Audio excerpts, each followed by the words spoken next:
Today at 6, lawyers for Prince Andrew argue for the first time in court that the sexual assault civil lawsuit against him should be thrown out.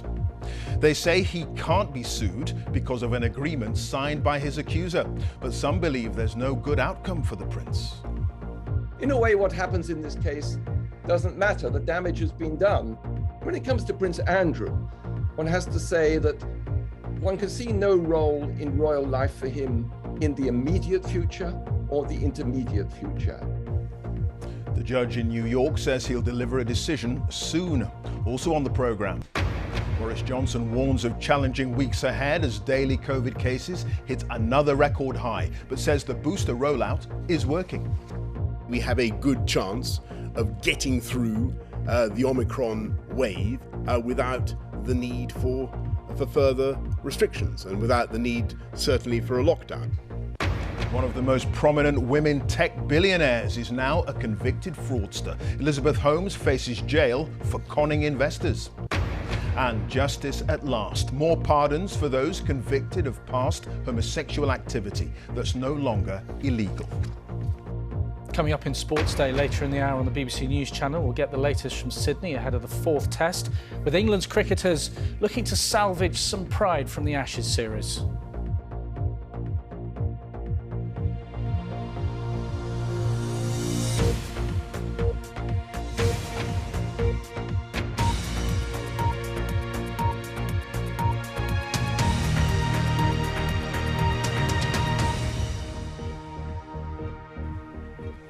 Good evening and welcome to the BBC News at 6. Prince Andrew's lawyers have been trying to convince an American judge to dismiss the sexual assault civil lawsuit against him. They say his accuser, Virginia Giuffre, can't sue because of damages she accepted in 2009 from the paedophile Jeffrey Epstein in return for dropping her claims against him and any other potential defendant.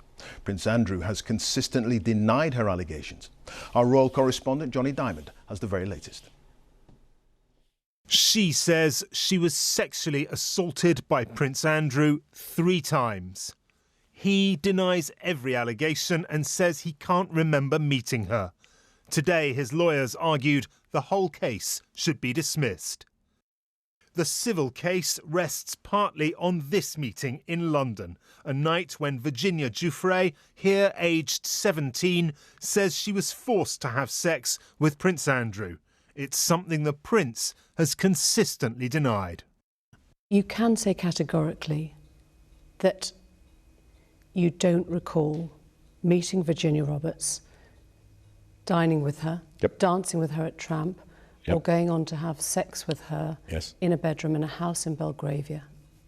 I can absolutely categorically tell you it never happened. Do you recall any kind of sexual contact with Virginia Roberts then or any other time? None whatsoever. Today in New York, the lawyers battled in court for the first time. At the centre of their arguments, a deal struck between Andrew's accuser and his former friend Jeffrey Epstein. Epstein paid Virginia Giuffre $500,000. Their deal released any other person who could have been included as a potential defendant from further legal challenge by Virginia Giuffre. Prince Andrew's lawyers needed to persuade the judge that the 2009 deal covered the prince. It's unquestionable, the court heard, that Prince Andrew could have been sued in the 2009 Florida action, but was not. He was a potential defendant. The prince's lawyers demanded detail of the allegations against their client, but they were slapped down by the judge. "That's not a dog that's going to hunt here," he said. Finally, questions were raised as to whether the prince could even use the 2009 deal. He is a third party, the court heard. The judge said the only people who could enforce it were Jeffrey Epstein and Virginia Giuffre. The argument put forward by Ms. Giuffre Roberts' counsel David Boies were strong. I thought that the arguments put forward by Prince Andrew's counsel really met with what we call in America a very hot bench. The judge was simply not buying what they were selling. Even if this case is dismissed, the Prince is, say veteran royal watchers, badly damaged. When it comes to the monarchy is obviously an institution that is big enough to rise above what has happened. But when it comes to Prince Andrew, one has to say that one can see no role in royal life for him in the immediate future or the intermediate future. Now they wait. The judge in New York says a decision will come pretty soon. Johnny Diamond, BBC News. Well, our legal correspondent Dominic Casciani is here. Dominic, I mean, you heard the arguments on both sides for much of the day. What's your reading of how the proceedings went for the Prince? Well, Clive, I mean, there was a refreshing lack of Latin and a lot of directness. I mean, it was completely different to a British court, and so much so, as Johnny mentioned in his package, the judge swiftly dealt with one of the Prince's lawyer's arguments with that turn of phrase about a dog's not going to hunt in this particular case. I think what is really important is if Judge Kaplan was minded to rule swiftly in the Prince's favour today, he could have done two things. First of all, he could have given an indication of his direction of travel. And secondly, he could have basically paused a very tight timetable he's already set for evidence to be exchanged between the sides. Now, he did neither of those things. And towards the end of the case, he got really focused on the part of the Epstein-Giuffre deal from 2009, which has gone largely unnoticed since last night. And that's this issue of third parties. Prince Andrew's lawyers say that he could have been classed as a potential defendant, i.e. a third party to that deal. But that deal also says that third parties can't use that deal without the permission of Epstein or Mr. Giuffre. Now, given that Jeffrey Epstein is dead and Mr. Giuffre doesn't want this deal used by Prince Andrew, the judge mused that is basically that the end of the story. Now, Prince Andrew's lawyers hotly disputed that. They say he's got much broader rights under US law as a third party to say this deal matters and the case should be halted, and basically it's a matter of fairness to him as a defendant. But I'm just wondering whether or not it's this critical exchange towards the end which is going to dictate what happens next. Sure. OK, Dominic, many thanks. Dominic Casciani there, our legal correspondent. Now, Boris Johnson says he hopes to ride out the rising wave of Omicron infections without lockdown restrictions in England. Despite warnings, the NHS is under significant pressure. He said the government would stick with Plan B measures in England, including work-from-home guidance, mask wearing and the use of COVID health passports. And he stressed the majority of those needing hospital treatment were either unvaccinated or hadn't had a booster jab. More hospital trusts have declared critical incidents due to staff shortages and rising cases, with 219,000 new infections now confirmed, the highest daily figure so far, although it covers 4 days reporting in Northern Ireland and 2 in Wales. Here's our health editor, Hugh Pym. The NHS is always under strain at this time of the year. Now there's a new variant, with London hospitals like this one, UCH, caught up in the early wave. They're seeing an important difference from previous COVID surges. Super, it's all looking very good, all looking nice and steady, so well done. There's less pressure on intensive care, but more elsewhere in the hospital. So the numbers coming into intensive care are less, the numbers coming into general ward beds are more. And there's a caveat, we don't know as the older people start to get Omicron whether that'll convert into more coming into intensive care. And caring for COVID patients in general wards brings its own challenges. This bay has 4 patients, all with different conditions, needing to see different consultants, but they're all together here because they've got COVID. I'll see you soon, okay? One of them is Dennis, who had an underlying lung problem before he caught the virus.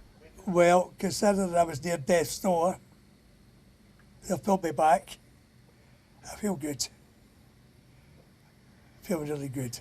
I had 2 lung collapses. They had to put me back twice. Hi, we're a nurse short tonight, so we've only got 5. Adam and Jade, who run the ward, say staffing pressures are creating added stress. We've had quite acute staff shortages, a lot of staff off sick and isolating. Patient-wise, I think the numbers are increasing, but currently we're not at full capacity yet. It's just sort of the fear of the unknown. You don't know which way it's going to go, even though right now it feels slightly better than what it did this time last year. So what might happen now? There was a chance to find out more at the Downing Street briefing. Would you say it's now unlikely or highly unlikely that further restrictions will be introduced in England? I would say we have a good chance of getting through the Omicron wave without the need for further restrictions and without the need, certainly, for a lockdown. Back at University College Hospital, there are signs that numbers have stabilised, but no certainty what will happen next. We were increasingly worried before the new year, and now at the beginning of January we're seeing some very, very early signs that perhaps some of that demand is lessening. But I would caution against thinking we are through the worst of this pandemic and worst of this stage. We have a long way to go in January, so we're really planning very much for the worst and hoping for the best. The message to get vaccinated was also pushed again today by the Prime Minister. He said 61% of patients in intensive care units hadn't been vaccinated and 90% hadn't had a booster. Boris Johnson added that people were dying needlessly because they hadn't had their jabs. Hugh Pym, BBC News. Well, the government's latest coronavirus figures cover differing time periods for each of the home nations.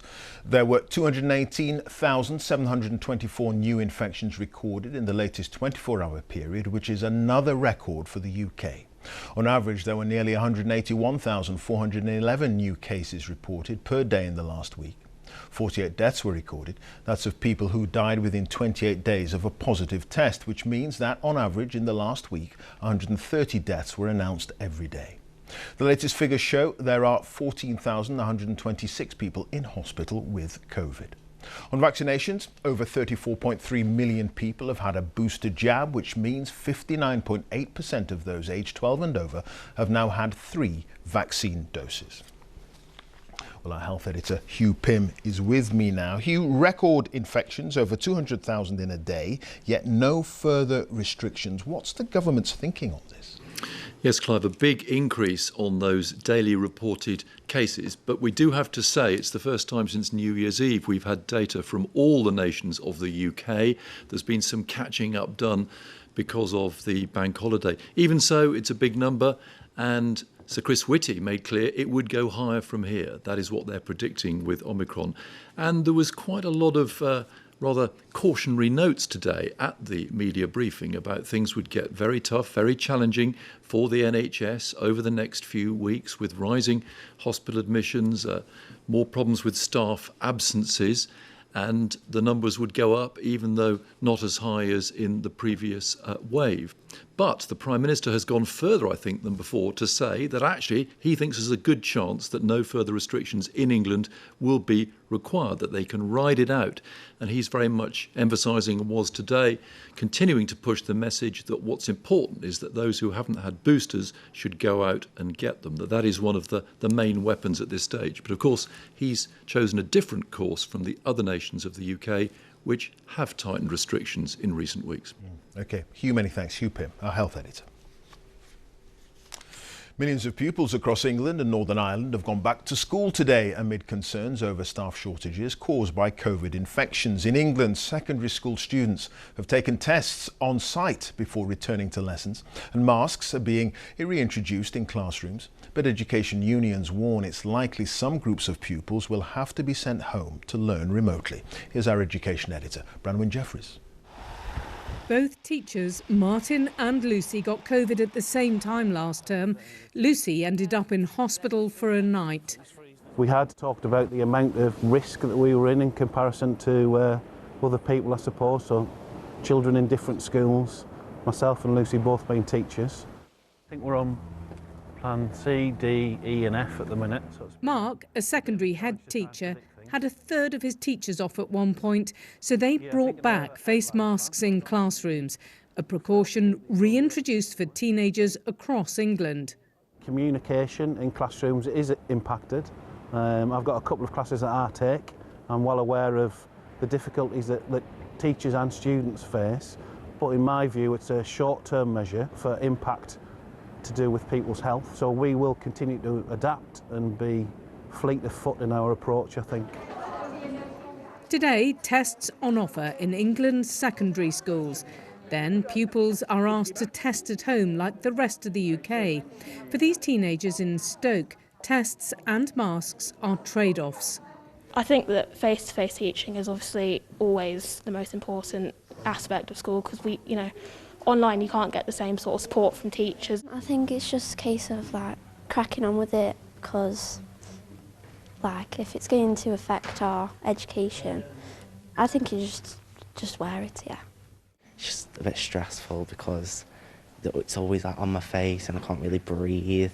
But I mean, it's obviously got a positive side because it's helping people to stay safe. No one wants a repeat of last year's empty classrooms. The worry is rising cases among staff.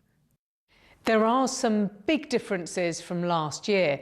So year group bubbles have gone, which should mean fewer pupils being sent home. And of course, more teachers and pupils have either been vaccinated or had coronavirus. Only a half of teenagers have had at least one jab, apart from Scotland, where more are vaccinated. What did Peter Pan and Wendy see? No masks for primary pupils, vaccines only for the most vulnerable. Here, already some staff are off. So currently we have 4 members of staff that have tested positive over the holidays, so they are not in school with us today. That we have had around 90% of our staff have actually had COVID. As Wales and Scotland also return in the coming days, everyone waiting to see if schools can manage through the next peak. Bronwyn Jeffries, BBC News. America recorded more than 1 million COVID cases in a single day, the highest tally anywhere in the world. President Biden's chief medical advisor, Dr. Anthony Fauci, warned the country was facing an almost vertical increase in cases and that the peak may be weeks away. The surge is being blamed on the Omicron variant. Here, the Labour leader, Sir Keir Starmer, has pledged to provide straight leadership in what he called a binding contract with the British public. He made the commitment as he set out his vision for the priorities of a new Labour government. Sir Keir said the Conservatives had lost the people's trust, but that didn't mean his party would automatically inherit public confidence. Our Deputy Political Editor, Vicky Young, reports now from West Bromwich. What does it take to be a leader, and has Sir Keir Starmer got what it takes? Critics say he lacks charisma, a lawyer who's good with words but doesn't inspire. Today, though, he was wholeheartedly embracing that serious image. So I want to start the new year by making a pledge of straight leadership. Today, I want to introduce my contract with the British people. This will be a solemn agreement about what this country needs and how a good government should conduct itself. Few would argue with the broad values he laid out: security, prosperity and respect. This was all about drawing a comparison with Boris Johnson. I don't think politics is a branch of the entertainment industry. I think it's the serious business of getting things done. Labour strategists think Mr Johnson's style is wearing thin after recent mistakes. But can they convince voters they're a government in waiting? And when it comes to your leadership, you spent a lot of time talking about patriotism, standing in front of a flag very often. But some people want to know what specific policies you have. Firstly, I'm very proud to stand in front of the flag. I've done it many times before, including when I was Director of Public Prosecutions representing our country 10 years ago. So I've always been very proud to do so. Labour talks about winning back trust. Here in West Bromwich, it lost both seats to the Conservatives at the last election. When he first became leader, Sir Keir Starmer's main aim seemed to be to demonstrate that he'd broken with Jeremy Corbyn. Now he's contrasting his leadership with that of Boris Johnson. But soon he's going to have to define himself beyond general values, and that will require some detailed policy announcements. I think he's brilliant. Why? Why? Because he's clear, he's articulate, he's educated, and doesn't lie. That's a good start. I think he's useless, to be quite honest. I don't think he's got any sort of idea of what Labour voters are looking for. I wouldn't vote for him. I voted Labour all my life, but I wouldn't vote for him. I think he comes across as a very genuine and honest man, but I have great difficulty understanding exactly which direction he wants to go in and what he wants to do. Labour MPs insist Sir Keir has set the party on the right path. They know they'll have to do more than wait for government slip-ups. Vicky Young, BBC News, West Bromwich. It is 19 minutes past 6, our top story this evening. And lawyers for Prince Andrew have argued for the first time in court that Virginia Giuffre's sexual assault civil lawsuit against him should be thrown out. And still to come, with the Ashes already lost, England prepare for the fourth test in Sydney. A full review is promised after another series defeat down under. Coming up in Sports Day in the next 15 minutes on the BBC News channel, Novak Djokovic will be in Melbourne to defend his Australian Open title, but only after being given a medical exemption to compete because he's unvaccinated.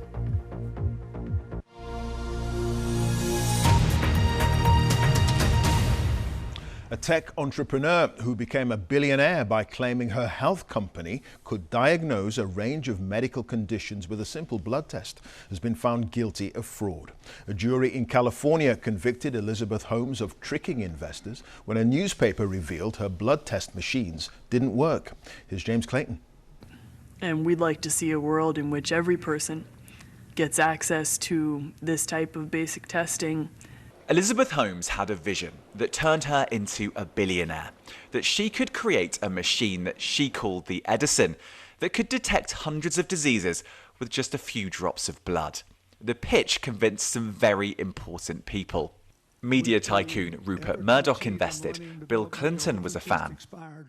Behind me are Theranos's former head offices. Very plush, very expensive, and in the heart of Silicon Valley. And the great and the good came to visit Theranos. Even Joe Biden came to California and heaped praise on the company. Success seemed inevitable.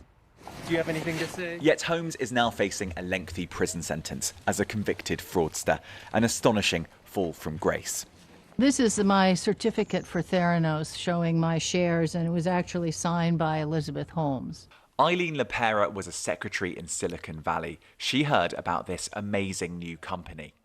My boss had indicated that it was going to be, in his words, the next Apple, and that I should get as many shares as I could. And so I did. It was 6 figures, which was a large amount for me. What Eileen didn't know is that Elizabeth Holmes was in fact selling a nightmare. The technology didn't work, but investors like Eileen had no idea. She lost every cent of her investment. The retail giant Walgreens had a contract with Theranos to diagnose patients with its machines.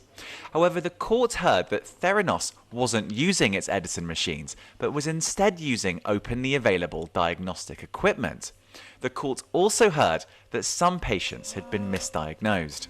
And yet it took years for the truth to unravel. Whistleblowers struggled to make their concerns heard as Holmes pushed the company forward. She almost has this, reality distortion field around her that people could just get sucked into.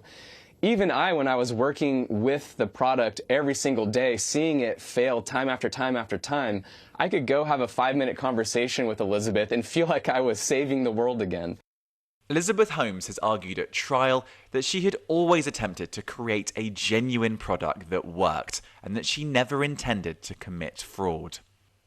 A new mother, some also believed that the jury might go easy on Miss Holmes. That didn't come to pass.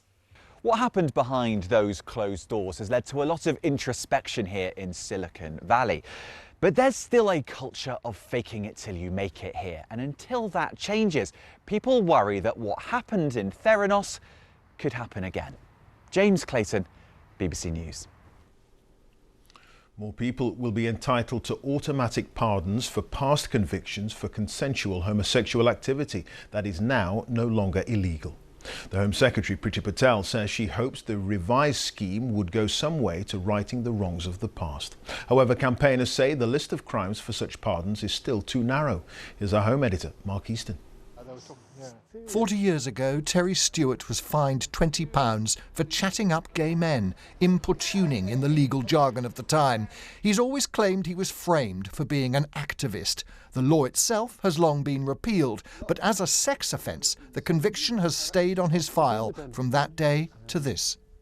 I couldn't get work anywhere because I would be asked for a DBS, which was then called a criminal conviction record, and that appeared on your record every time you went for a job.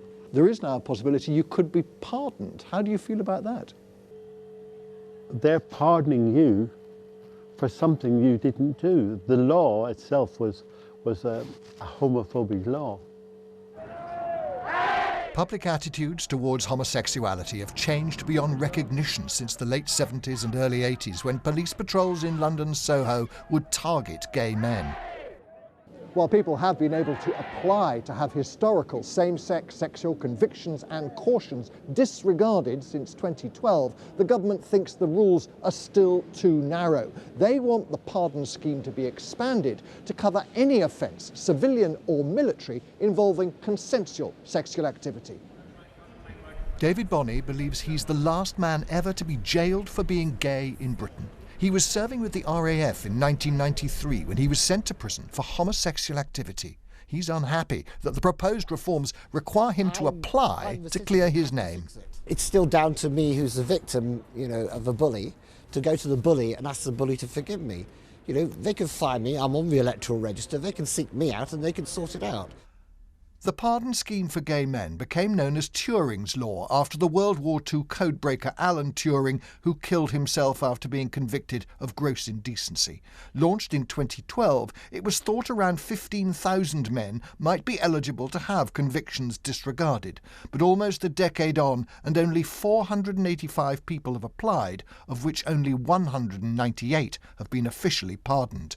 Sadly, many men who've been affected by this will already have died too late to receive a pardon, and many thousands more will have retired and will no longer be in a position to benefit practically from this change. Britain prides itself on the reforms it's made in normalising and celebrating same-sex relationships. But today's proposals are a reminder of how the scars of past intolerance and prejudice still burn. Mark Easton, BBC News. The world's #1 men's tennis player Novak Djokovic will defend his Australian Open title later this month after getting a medical exemption from having a COVID-19 vaccination. Tournament officials said Djokovic's application had been granted following a rigorous review process involving 2 independent panels. The player is a critic of vaccine mandates and hasn't said publicly whether he's been jabbed. The man who oversees England's senior men's cricket teams has apologised for the Ashes failure in Australia. Ashley Giles has told the BBC he knows there's a lot of anger over how the side has performed. With the series already lost, England have recalled Stuart Broad for the 4th test, which begins in Sydney tonight. Here's Joe Wilson. England in Australia, well, it's a recipe for failure. They're about to start the 4th test with the series already lost. These are the moments, the wickets, which confirmed it. But we've seen it all before. This Ashes defeat just follows the recent pattern. Is that an acceptable explanation? We've come here in 34 years and won once. Okay. Being here now, in this position, I absolutely feel the responsibility of losing this Ashes series. Absolutely, and we all do. And we can only apologise, and I know there'll be a lot of emotion, a lot of anger about how we've lost it. As managing director, Ashley Giles oversees men's cricket. England are in Sydney without several coaches who remain in Melbourne in COVID isolation. And Giles urges us to consider the COVID context for the players. They get pushed and pulled everywhere, they get things stuck up their nose all the time, and they just get on with it. But it's extremely difficult. Now, in terms of my position, look, it's not for me to decide, but you clearly tell by the way I'm talking that I'm thinking very much about the future and how we take this team forward. From Australia's perspective, well, at least they've had someone to beat. England have fulfilled that basic requirement. I think it's been really tough for them. So we're just really thankful that they're out here. Couldn't be happy with how it's going for us. We've been on the other side of it before, so yeah, it's not going to be like that forever, so we'll enjoy it while we can. Well, an old friend of Australia, Stuart Broad, is back in the England team. He's been shockingly good in the Ashes before, at least on home soil. A review of this tour may conclude that English cricket doesn't produce the players to succeed in Australia. Reviews often say that. Practice won't make perfect, but it may just bring some pride. And traditionally, by Sydney, that's all that's left. Joe Wilson, BBC News. Now, time to have a look at all the weather news. Here's Ben Rich. Hi, Ben. Hi there, Clive. Remember that very mild start to the year? How things change. We've seen some really cold air that's worked its way southwards across the UK, or at least much colder than the air we had several days ago. It brought some snow in places. That was the scene in County Down. Wintry showers that have been working in across western areas, a mix of rain, sleet and snow. Frequent snow showers across northern Scotland. We've seen some quite significant accumulations here, blown in on some really strong winds, giving blizzard conditions. Those winds only slowly easing through the night. Further wintry showers in northern and western areas, clear spells elsewhere. The potential for ice just about anywhere, but perhaps more especially across Northern Ireland and northern Scotland. And those temperatures widely down around freezing, below freezing in a few places. A cold, frosty, potentially icy start to tomorrow morning. We will see some wintry showers grazing close to the east coast. It'll stay quite windy here. Some out west as well, but they will tend to ease through the day. By the end of tomorrow, actually most places should be dry with some spells of sunshine. It will still be chilly though. Temperatures between 3 to 7 degrees for most, maybe 9 in the far southwest of England. Very cold through Wednesday night under this ridge of high pressure, maybe down to around -8 Celsius. And then into Thursday, we bring this weather system in from the west, and associated with that, well, a very, very narrow wedge of milder air. So what this will bring, I think, is some snow for a time, even to quite low levels across Scotland and northern England, maybe over the hills of Wales and the Midlands. That will then tend to turn back to rain as that wedge of milder air works in before colder conditions return from the west by the end of the day. Blown in on these brisk winds, gusts of 50 to 60 miles per hour or more in exposed western parts. Temperatures still no great shakes, 4 to 9 degrees. And Friday will bring more wintry showers for many. Clive. OK. Ben, thank you. Ben Rich there. And that's it. I'll be back with the news at 10, but now on BBC One. Time for the news where you are. Have a very good evening.